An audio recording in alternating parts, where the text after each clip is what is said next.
उस्ताद झाकिर हुसैन यानी कि हम सभी के झाकिर भाई, ये एक बड़े ही उच्च कोटि के कलाकार और उच्च कोटि के लोकप्रिय कलाकार जाने जाते हैं। उन्होंने तबला ये वाद्य को ऐसे सब लोगों के मन में उन्होंने उसका स्थान निर्माण किया और उनका तबले की ऐसी विशेषता थी कि तबला जानने वाले, तबला के विद्यार्थी और आम लोग, सभी लोग उतना ही प्यार करते थे उनके ऊपर। यानी वो उनकी एक ताकत थी कि उनका तबला सब लोगों तक पहुंचता था और सिर्फ भारत में ही नहीं, विदेश में भी उनका बहुत बड़ा योगदान रहा है। विदेश के कलाकारों के साथ भी उन्होंने तबले से क्या क्या हम कर सकते हैं ये सभी दुनिया को दिखा दिया। झाकिर भाई ऐसे थे कि भले वो संगत करते हो, गाने की हो या इंस्ट्रूमेंट की। मुझे याद है मैंने पंडित रविशंकर जी, उस्ताद विलायत हुसैन खां साहब, पंडित बिरजू महाराज जी, पंडित शिव कुमार शर्मा जी, पंडित हरिप्रसाद चौरसिया जी, इन सभी के साथ उनकी अलग अलग शैली की संगत सुनी है और उनका मुझे ये लगा कि मेन कलाकार के मन में क्या है वो इतना तुरंत जान लेते थे और इसलिए उनकी संगत उनके साथ एकदम मिलजुल के होती थी। तबले के बारे में तो किसी तबला वादक ने बताना ही अच्छा है। मेरे साथ भी उन्होंने एक बार बजाया है।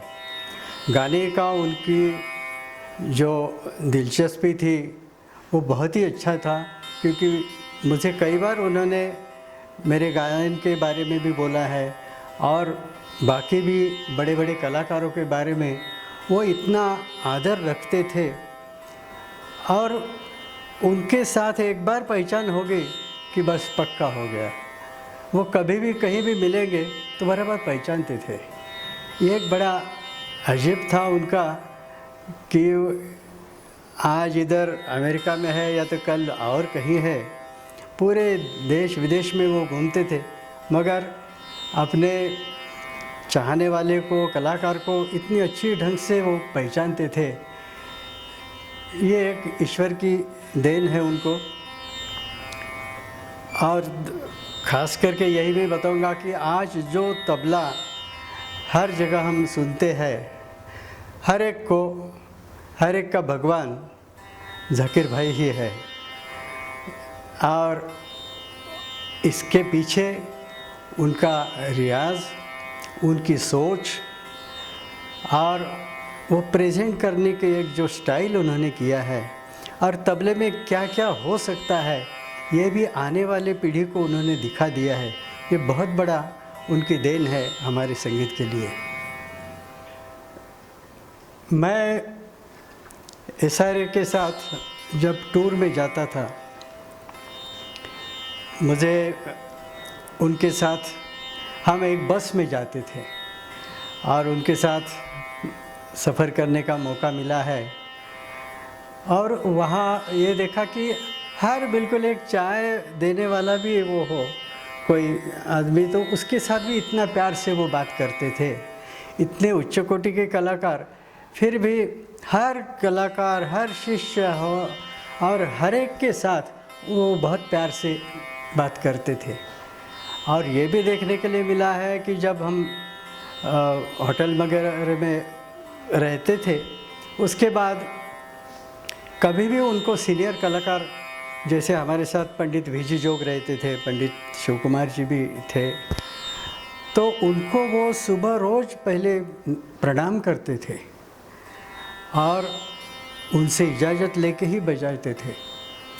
इतने बड़े कलाकार का ये ऐसा, हम सभी उनसे जो जूनियर है उनके लिए एक लेसन था कि कलाकारों की कैसी इज्जत करना चाहिए, उनकी विद्या की कैसी इज्जत करना चाहिए, ये उनसे सीखने के लिए मिला।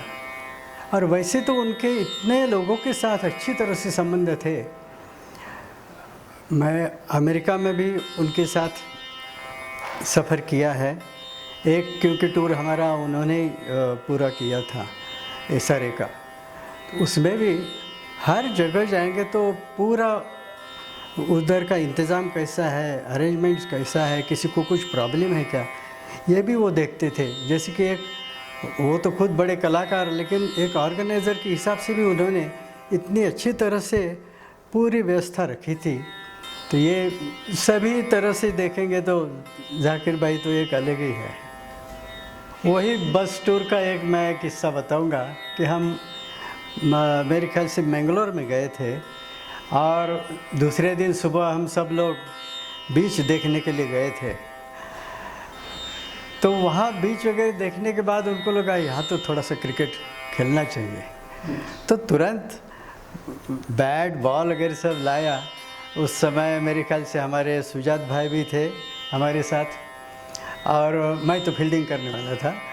तो उतना आनंद उन्होंने उसमें भी लिया और उनको वो जानकार थे क्रिकेट के भी। ऐसे भी उनके साथ बहुत से हमारे साथ उनका संबंध रहा है। और एक बता सकता हूँ कि जब कभी बस में जाते थे तो थोड़ा चाय के लिए वगैरह कभी रुकते थे बीच में। वहाँ उनको देखने के बाद तुरंत भीड़ आती थी, क्या अरे जाकिर भाई आ गए। और वहाँ भी वो सब लोगों के साथ इतना अच्छी तरह से बात करते थे। हम लोग भी ऐसे अलग मूड में थे उस समय, कुछ गाना बजाना जो भी चाहिए वो कुछ पकाना वगैरह हो तो वो बोलते थे लाओ मैं भी थोड़ा सा तुमको कुछ हेल्प कर सकता हूँ। ऐसे ये सब मेमोरी इतनी बढ़िया है। और इतने ग्रेट कलाकार कैसे सब लोगों के साथ इतनी सहजता से मिलजुल कर रहते हैं, ये सीखने की बात है उनसे।